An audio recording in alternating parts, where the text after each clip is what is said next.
नमस्कार मित्रांनो, तारिणी या मालिकेच्या उद्याच्या भागामध्ये आपण पाहणार आहोत की आता येथे सर्वजण जमलेले असतात. मात्र आता केदार एका खुर्चीवर बसलेला असतो आणि त्याला आठवायला लागतात की बाबांनी आणि कौशिकीताईंनी आपल्यावर खूप मोठी जबाबदारी दिली होती. कारण की जी जबाबदारी आपण पाडू शकलेलो नाही, ते सर्व काही त्याला आठवायला लागतात. आणि बाबा हे सुद्धा म्हटलेले असतात की आता खांडेकरचं पूर्ण भविष्य आता तुझ्याच हातात आहे, असं ते बोललेले असतात.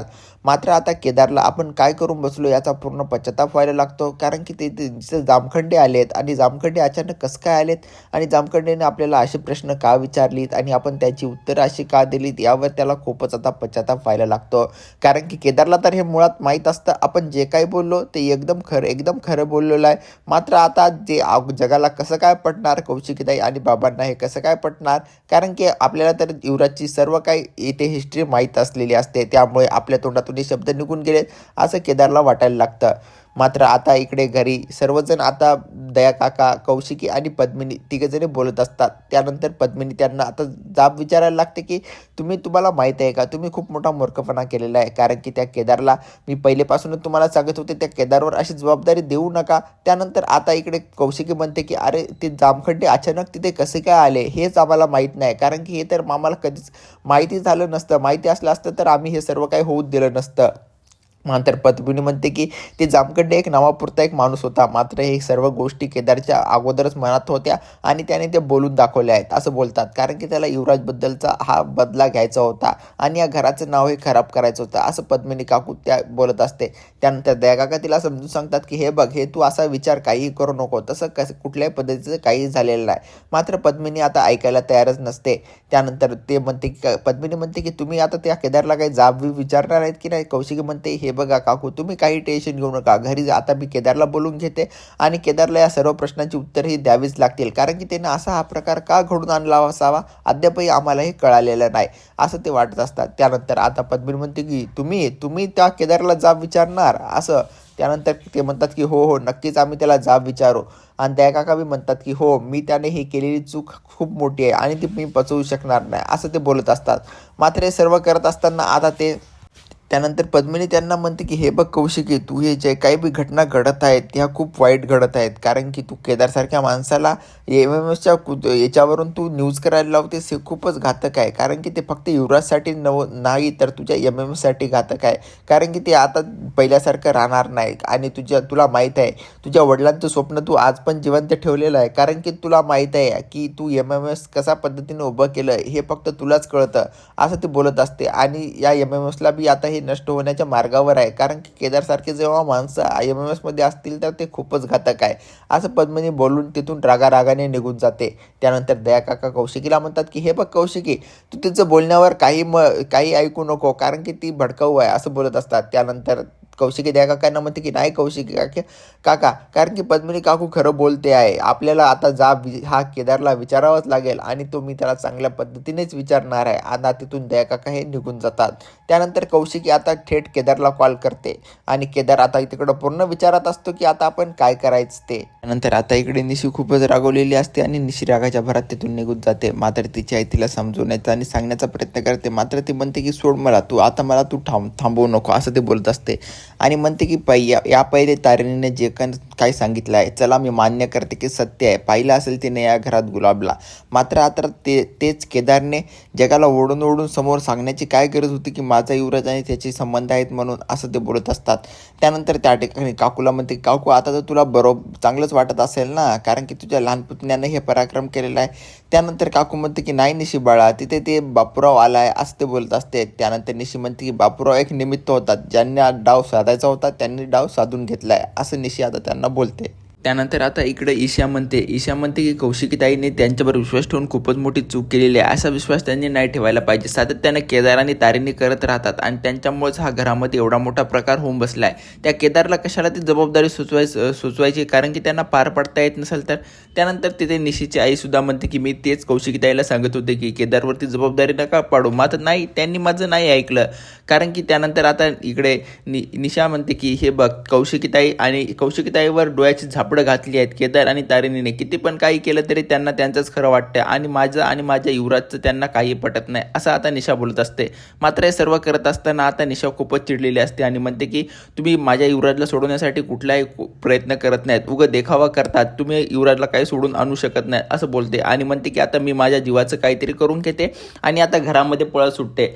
घरामध्ये पळ सुटल्यानंतर ते आता खूपच चिडल्यानंतर खूप रडत असते आणि बाहेर त्या सर्वांना हाकलण्याचा प्रयत्न करत असतात. मात्र बाहेर तर कोणी तिथून जाण्यासाठी नाही जात नसतं, उलट तिच्याकडे येतं आणि तिला समजवण्याचा प्रयत्न करत असतं. मात्र आता निशा तिथे जवळच पडलेला एक चाकू घेते आणि चाकू घेऊन स्वतःच्या हातावर मारण्याचा प्रयत्न करते आणि म्हणते की तुम्ही लवकरात लवकर या रूममधून बाहेर निघा, नाहीतर मी माझा चाकू आता हातावर कापून घेईल आणि जसं युवराजला तुम्ही जेलमध्ये अडकलं तसंच मी तुम्हाला सर्वांना आता जेलमध्ये अडकणार आणि या खांडेकर कुटुंबाला आता जेलची हवा मी काही खाऊ घालणार असं बोलत असते आणि आता तो सातत्यानं मारण्याची धमकी देत असते. मात्र तिथे सर्वजण तिला सांगतात की निशा बाळा असं करू नको हे करू नको, मात्र ती काही कोणाचंही ऐकत नाही.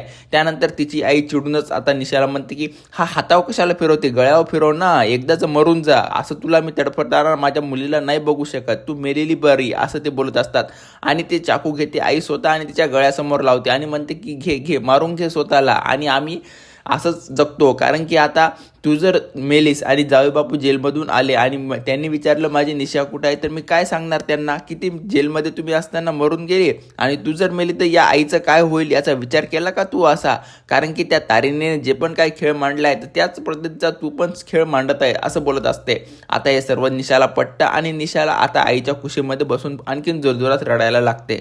त्यानंतर आता इकडे तारिणी टीमच्या मध्ये असते आणि सर्वांना सांगते की त्या केदारला आता खूप प्रॉब्लेम झेलावं लागत असेल, कारण की आता केदार त्यांचा कॉल उचलत नसतो. त्यानंतर ते म्हणतात की MMSच्या ऑफिसच्या कार्यालयावर आपण कॉल करू का. त्यानंतर तारिणी म्हणते की नको, तसं जर केलं तर आणखीनच प्रॉब्लेम क्रिएट होईल. केदारला आता मानसिक संतुलन हे बिघडलेलं आहे असं तारिणीला वाटायला लागतं, कारण की पहिलेच त्याने ही जबाबदारी खूप व्यवस्थितरित्या पार पाडली असते. म्हणजे एक युवराजला गुन्हेगार म्हणून बी दाखवलं नसतं आणि त्या काकांना त्यांचा मुलगा पण आहे म्हणून असं मुलाची बाजू घेतली म्हणून हे पण दिसलं असतं. मात्र तो जामखंडेने आता बापूरावनं पूर्णपणे इथं खेळ मांडलेला आहे असं तारिणीला वाटतं. त्यानंतर आता तो एक म्हणतो की कुत्र्याला दगड मारला, कुत्रा पळतो काय आणि भुगतो काय, बापूराव दुसऱ्या कॅटेगरीमधला दिसतोय असं झालेलं आहे. त्यानंतर आता हे सर्व तारिणीला वाटतं की आता आपल्याला आपली गरज खूप आहे, आपण आता केदारवर घरी गेल्यानंतर खूप सारं प्रेशर येईल, यासाठी आपण आता त्याच्यासोबत असणं गरजेचं आहे असं ते टीम मेंबरला सांगते आणि म्हणते की मी घरी जाऊन येते असं बोलते. आणि त्यानंतर ते म्हणतात की तुमचे अपडेट्स आम्हाला कळवा असं आता टीम मेंबरनं तारिणीला सांगितलेलं असतं आणि तारिणी आता घराच्या रस्त्याकडे केदारला भेटण्यासाठी निघालेली असते. त्यानंतर आता इकडे काकू आणि ईशा बोलत असताना ईशा म्हणते की काय करून ठेवलेलं आहे त्या केदार आणि तारिणीने, या घराचं खूपच वाटोळं करून ठेवलेलं आहे असं बोलत असते. मात्र आता ती काकू म्हणते की नाही ग, आता केदार येईल, केदार आल्यानंतर आपल्याला सर्व काय सत्य असेल ते सांगेल आणि आता कोणाची बाजू घ्यावी हे तर मला कळतच नाही. ते युवराजला ती बाई काय जेलमधून सोडत नाही आणि इकडे निशाची पण काळजी वाटते आणि तिकडे केदारची पण काळजी वाटते असं बोलत असते. त्यानंतर निशा म्हणते की आई तुला खरंच वाटते का आपल्या युवराजने काहीतरी केलं असेल म्हणून. त्यानंतर आई म्हणते की शक्यता नाकारता येत नाही, काही करू पण शकते, कारण की एका गुन्हेगाराला आपल्या घरामध्ये ठेवलेलं आहे त्यानं म्हटल्यावर तर आपण ती शक्यता नाकारू शकत नाहीत असं बोलत असते. मात्र त्यानंतर आता निशाची आई इकडं सातत्यानं बोलत असते की जर वहिनीने त्याला लहानपणापासून दडपणात ठेवलं असतं तर तो असा वाया गेलाच नसता आणि असे काही गुन्हे त्यांनी केलेच नसते. मात्र त्याचा लाड पुरवला, त्या लाडाच्या पायी तो वाया गेलेला आहे असं बोलत असते आणि जे सत्य आहे ते सत्य आहे असं ती बोलत असते आणि मी कोणालाही घाबरत नसते. मात्र हे सर्व ती बोलत असताना पाठीमागल्या साईडनं पद्मिनी ऐकत असते. त्यानंतर पद्मिनी आल्यानंतर पद्मिनी म्हणते की बोल, तुला काय बोलायचं होतं, जे काय आहे ते तोंडावर बोलून दाखव असं आता बोलत असते. त्यानंतर तिथे जगताप मॅडम येतात आणि ते त्या ठिकाणी असं पोलने काठी वाजवायला लागतात. त्यानंतर युवराज म्हणतो की कोण आहे रे, काय झोपमोड करायला. त्यानंतर ते मॅडम म्हणतात झाली ना झोपमोड, अरे युवराज खांडेकर हा आमच्यासाठी बाकी गुन्हेगारासारखाच गुन्हेगार आहे, आता तुला मोमो गादीवर झोपण्याची सवय होती ना, तर आता तुला इथं बाकडावर झोपतोस, हे बघून मला खूप भारी वाटलं असं आता त्या मॅडम त्याला बोलत असतात. मात्र हे करत असताना त्यानंतर युवराज म्हणतो की मी इथून सुटणार, या जेलमधून तुम्ही लवकरात लवकर मला सोडून देणार असं बोलत असतात. मॅडम म्हणतात ती बघ तू स्वप्न बघ, कारण की आम्ही फक्त तुला एक संशय म्हणून या जेलमध्ये टाकला आहे, मात्र तिकडे MMवर तर तू गुलाबसोबत त्याचे संबंध होते हे सर्व काही प्रूफ झालेलं आहे. आता युवराजला वाटायला लागतं हे कसं काय केलं आणि कोणी केलं, हा आता युवराजला प्रश्नच पडलेला असतो. त्यानंतर आता पद्मिनी सातत्याने काकूला विचारत असते, तुला काय म्हणायचं आहे माझ्या की युवराजबद्दल? युवराज गुन्हेगार आहे, आता जगाने तर युवराज गुन्हेगार आहे, दोषी ठरवलेला आहे, आता तुम्ही जर दोषी ठरवलं तर त्यात काय वाईट, असं बोलत असते. आणि म्हणते की हे बघ, तुला काही पण वाटू दे, जगानं जरी माझ्या युवराजला दोषी ठरवलं तरी माझ्या नजरेत माझा मुलगा हा खरा आहे आणि तू दोषी नाही आहे, असं बोलत असते. त्यानंतर आता काकू म्हणते की मला तसं नाही म्हणायचं होतं, मला ते तारिणी आणि केदार खूप वाईट आहेत ना, यांच्याबद्दल बोलायचं होतं. काय त्यांनी करून ठेवलेलं आहे, घराचा सर्व विनाश करून ठेवलेला आहे त्यांनी. आणि युवराज तर हा मला माझ्या मुलाप्रमाणे आहे, असं कसं काकू, असं ते बोलत असते. त्यानंतर पद्मिनी म्हणते की हो राहू दे, मला माहीतच आहे तू काय बोलणार होतेस ते, कारण की माझ्या मुलाचे लाड मी पुरवलेत म्हणून लाडाने वाया गेलाय तो, तुला असं म्हणायचं आहे? कारण की तो हट्टी होता आणि मी त्याची लाड पुरवत होते असं तुला वाटत होतं, आणि काय वाटत होतं, जेलमधून तो सुटणार नाही आता कदापि, असं तुला वाटतंय का? त्यानंतर काकू म्हणते की नाही तसं नाही म्हणायचं होतं वहिनी मला, कारण की जर युवराज सुटून जेलमधून घरी परत आला तर सर्वात पहिले मी त्याची आरती ओवाळेल, असं आता ती काकू बोलत असते. मात्र काकूने सर्व काय सत्य त्या ठिकाणी ईशा म्हणते की आई, तू जे काही बोलत होतेस ते सर्व काही काकूने ऐकून घेतलेलं आहे. त्यानंतर पद्मिनी म्हणते की हो, मी सर्व काही ऐकून घेतलेलं आहे, फक्त तू याच्यावर आता पांघरून घालण्याचा प्रयत्न करता नको. मला तर माहित आहे आता हे सर्व गोष्टी तू बोलून गेली आहेस आणि युवराजबद्दल तुझ्या मनात द्वेष हा आहेच, असं ती बोलत असते. त्यानंतर काकू म्हणतात की नाही, तुम्ही काहीतरी चुकीचा विचार करताय वहिनी, तसं तर नाही झालेलं आहे. त्यानंतर आता ती म्हणते की मी काही जरी झालं तरी युवराज आल्यानंतर युवराज हा माझ्या मुलाप्रमाणे युवराज सुटावा ही पण माझी इच्छाच आहे, असं त्या ठिकाणी ती पद्मिनीला म्हणत असते. मात्र पद्मिनी यावर काही तिचं ऐकून घेत नसते.